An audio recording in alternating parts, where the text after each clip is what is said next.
깊은 산속, 웅장한 산맥이 이어진 가평에는 오랜 세월 동안 전해 내려오는 특별한 신앙이 있습니다. 그 중에서도 가장 유명한 이야기는 바로 산신령에 관한 전설입니다. 옛날 가평의 주민들은 산을 숭배하며 살아갔습니다. 산은 그들에게 있어 삶의 터전이었고 여러 자원을 제공해주는 고마운 존재였습니다. 그래서 그들은 산에 신령이 살고 있다고 믿었으며 이를 산신령이라 불렀습니다.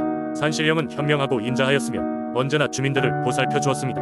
농사철이 되면 좋은 날씨를 내려 곡식이 잘 자라도록 도와주었고 험한 날씨가 닥치면 풍랑을 잠재워 마을을 지켜주었습니다. 그렇기에 가평 주민들은 매년 봄이 오면 산신령에게 감사의 제사를 지내며 산신령의 이야기를 다음 세대에게도 이야기해주곤 했습니다. 어느 날 유난히도 가뭄이 길었던 해가 있었습니다. 마을 사람들은 잇따른 가뭄에 곡식이 타들어가고 물이 점점 말라가면서 큰 위기에 봉착했습니다. 사람들은 산신령께 구원을 요청하기 위해 산으로 올라갔습니다. 그들은 산 정상에 도착해 산신령에게 간절히 기도를 올렸습니다. 기도가 끝나고 얼마 지나지 않아 하늘에 먹구름이 끼기 시작하더니 금세 붉은 빗줄기가 쏟아지기 시작했습니다. 마치 산신령이 주민들의 간절한 바람을 들은 것처럼 빗물은 오랫동안 말라있던 대지를 적셨고 주민들은 환호성을 질렀습니다. 그들은 모두 산신령에게 깊은 감사의 인사를 전하며 더욱 성대한 제사를 올리기로 다짐했습니다. 그 이후로도 가평 주민들은 중요한 일이 있을 때면 산신령에게 빌며 그에게 의지했습니다. 밤하늘에 별이 가득한 날이면 마을 어른들은 아이들에게 산신령의 이야기를 들려주었습니다. 산신령은 우리를 언제나 보고 계신단다. 그러니 항상 서로를 도우며 착하게 살아야 한단다. 라며 아이들에게 교훈을 주었습니다. 세월이 흐르면서도 이 전설은 여전히 가평 사람들의 가슴속에 깊이 자리잡고 있으며 가평을 찾는 많은 사람들에게도 전해지고 있습니다. 현대에 와서도 이곳을 찾은 이들은 맑고 푸른 산길을 걸으며 산신령의 전설을 떠올리곤 합니다.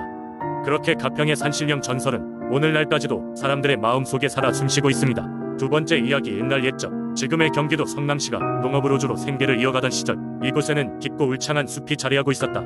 그 숲은 수많은 야생 동물과 아름다운 식물로 가득 찼으며 주민들은 이 숲을 마을의 영혼이라 여겼다. 숲의 한복판에는 커다란 바위가 있었는데 마을 사람들은 이 바위에 특별한 힘이 깃들어 있다고 믿었다. 문헌에는 성남이라는 이름로 기록되니 바위는 마을의 신성한 상징이었다. 마을의 장로들은 이곳이 특별함을 간직한 곳이라며 성남의 이야기를 아이들에게 들려주곤 했다. 이야기에 따르면 성남은 마을이 세워지기 전부터 이곳을 지키던 수호신이었다. 성남은 마을 사람들이 어려움에 처할 때마다 나타나 도움을 주었다고 한다. 특히 성남의 전설 중 가장 유명한 일화는 가뭄의 시기에 대한 것이다.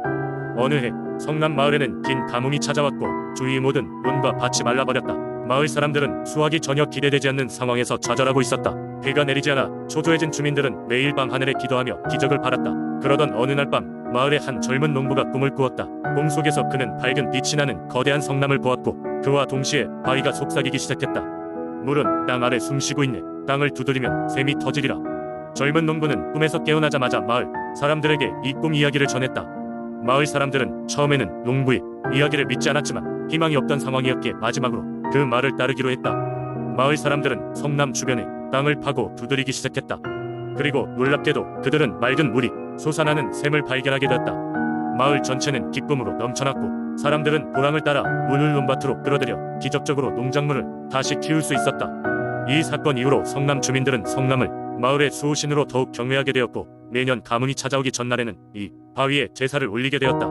마을 사람들은 이 전통을 통해 조상이 지혜와 자연의 신비로움을 후손에게 전해주었다. 결국 세월이 지나면서 성남은 큰 도시로 변모하였지만 성남의 전설은 여전히 지역 사회에서 사랑받는 이야기가 되었다. 그들의 삶을 지탱했던 이야기는 지속적으로 사람들에게 자연과 지역사회의 소중함을 일깨워주는 귀중한 교훈으로 남아있었다. 세 번째 이야기. 옛날 옛적 한반도의 서해안에 위치한 작은 마을 부안에는 곰소라는 아름다운 바닷가가 있었습니다. 이 마을 사람들은 풍요롭고 평화롭게 살아갔지만 언제부터인지 바닷가 인근에서는 이상한 현상들이 자주 일어나기 시작했습니다. 바다는 잔잔했지만 어쩐지 물고기는 잡히지 않고 항시 바람이 불어오는 것도 아니었으나 마른 하늘에 때 아닌 번개가 치는 날이 많아진 것이지요. 어부들은 하루하루 식량을 걱정해야 했고 그 이유를 알아내기 위해 마을에서는 회의를 열었습니다. 이야기를 나누던 중 한 촌로가 자신이 어릴 적 들었던 이야기를 떠올렸습니다. 그것은 용왕에 대한 옛 이야기였습니다. 곰소 바닷가 깊은 곳에는 용왕이 살고 있다고 전해지며 그 용왕은 고요한 바다를 다스리며 근처 마을에 풍요로움을 가져다 준다는 이야기였지요. 길하다는 노인은 용왕에게 제사를 지내 그동안의 무례함을 용서받아야 한다고 주장했습니다. 마을 사람들은 어쩔 수 없이 한 해 수확한 곡식과 여러 해산물을 모아 용왕을 위한 제사를 준비하기로 하였습니다. 제사 날이 다가오자 마을 사람들은 곰소 바닷가에 모여 제단을 설치하고 무사히 제사를 치르기 시작했습니다. 밤이 깊어가고 제사의 막바지가 되자 갑자기 바닷물이 출렁대며 거대한 파도가 밀려왔습니다. 사람들은 놀랐으나 파도는 아무도 해치지 않았고 이내 잔잔해졌습니다. 그럼에도 불구하고 사람들은 두려운 마음으로 무릎을 꿇고 기다렸습니다. 그때 바닷물에서 빛나는 용 한 마리가 하늘을 향해 솟구쳐 올랐습니다.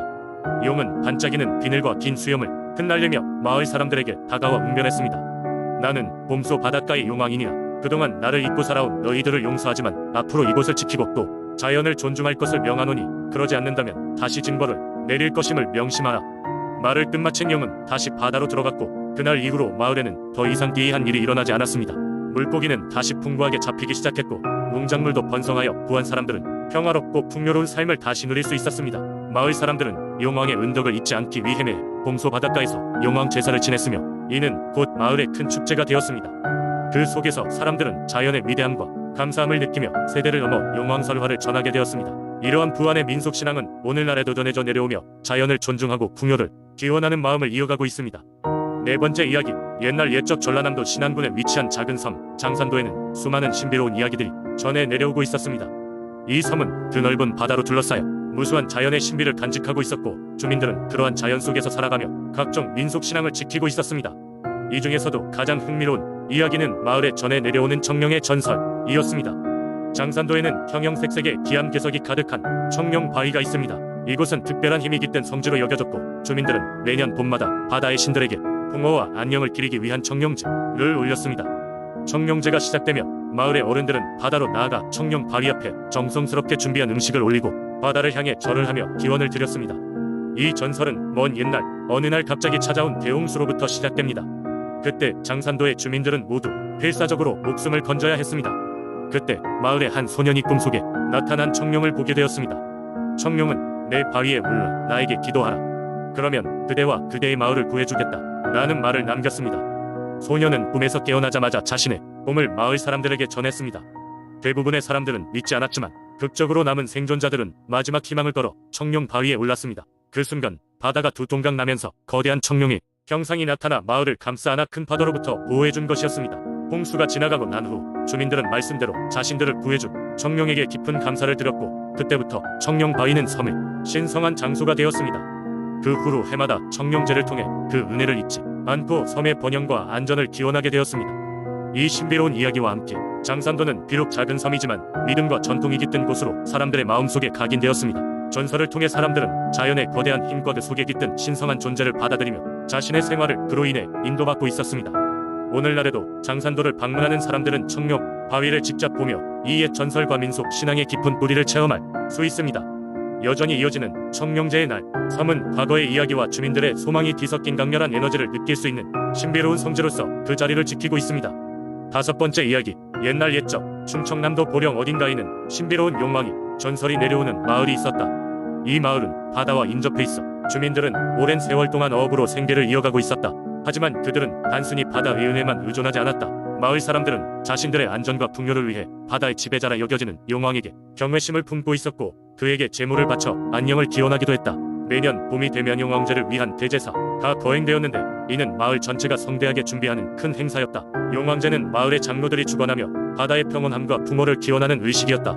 용왕제가 다가오면 마을 주민들은 각자의 집에 서정성껏 음식을 준비하여 제단에 바쳤고 그 중에서도 특별히 큰 물고기와 소금을 담아 제물로 올렸다. 그들이 믿기로는 이러한 정성이 용왕에게 닿는다면 그 해에는 큰 태풍이 없고 바다에서는 큰 물고기들이 많이 잡힐 것이라고 했다. 어느 해 갓 결혼한 청년 선우는 이번 용왕제를 맞이하여 특별한 일을 하고 싶었다. 부모님으로부터 물려받은 나룻배를 타고 먼 바다까지 나아가 가장 큰 물고기를 잡아 용왕제에 바치는 것이 그의 목표였다. 선우는 몇 날 며칠을 고민하며 준비를 했고 드디어 그 대망의 날이 찾아왔다.